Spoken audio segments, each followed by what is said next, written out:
the Uganda Cancer Institute, the fight against childhood cancer continues, with an average of 8 children admitted each week. Some are brought in as emergency cases, while others are referred from across Uganda and neighboring countries. We receive those who come in as emergencies. We receive those who come in as referrals in late hours. We receive those who come in the night, and maybe post-treatment effects. So admissions are about 8 to 10 per week. According to Susan Nabakoza, a nurse in the children's ward, the exact number of admissions and discharges is difficult to track due to high turnover of patients. This is a chronic illness. Okay, we might not give an actual number on a daily basis because treatment is dependent on the condition. There are people who stay here for a month, 3 weeks, 2 days. So it's not possible to estimate the number of discharges. Despite advancement in treatment, the challenges remain significant. Nabakoza emphasizes the critical issue of short staffing, which limits the ability to provide comprehensive care to younger patients. Looking at that point of them being a vulnerable group, their needs are wide. Okay? They need a lot of social support, they need a lot of emotional support, they need a lot of physical support and whatnot. So sometimes the challenges we have is because we are short-staffed, we might not give them enough time to accord all this support to them. Another major concern is the reluctance of mothers to inform their children about their diagnosis, often driven by fear and cultural beliefs. Additionally, misinformation among caregivers spreads, further complicating efforts to provide effective treatment. We use their mothers, okay, to explain. And with that, sometimes the mothers lie to these children. So telling them the actual thing that you don't want to have cancer, you even don't understand what cancer is.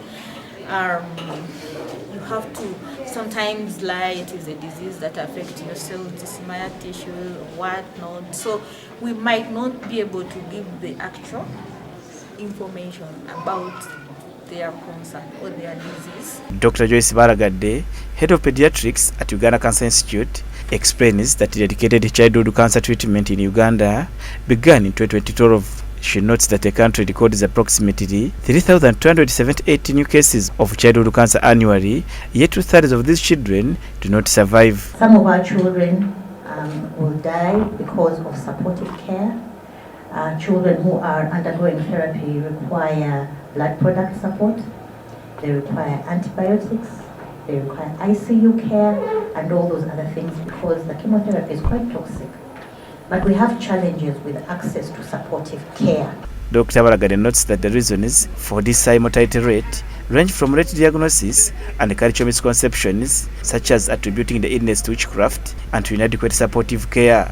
Another pressing issue contributing to the death of children with cancer is treatment abandonment, which Dr. Joyce notes that stands at nearly 50%. And because they are malnourished, they cannot tolerate the high doses that are required for cure.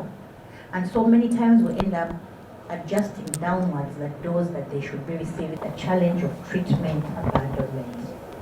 It contributes the largest portion of the reason that children who actually present into care are not cured.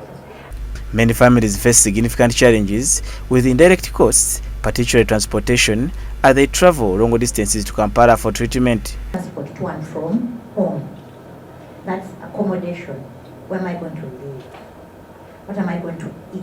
In response, the Uganda Child Cancer Foundation, led by Executive Director Moses Echudu, is working on a solution of establishing a new children's hostel that will offer accommodation, classrooms, and a safer space for younger patients and their caregivers. I want to construct a hostel that has classrooms, focusing on how do we ensure that despite the child going through treatment, their education should not be affected.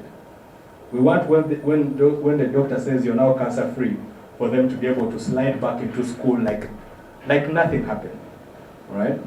And so that is why we conceived the idea of the hostel. It is on this basis that Uganda Child Cancer Foundation, in partnership with Uganda Cancer Institute, has today launched the Childhood Cancer Carol Run 2025, scheduled for May 18th. The event aims to raise awareness and funds for this important cause. As Uganda continues its fight against childhood cancer, initiatives like the new Hostel and awareness campaigns provides a glimmer of hope for better treatment, improved support, and ultimately a higher survival rate for children battling this deadly disease. Julius Muhumuza, Church of Uganda Family TV, News at 8.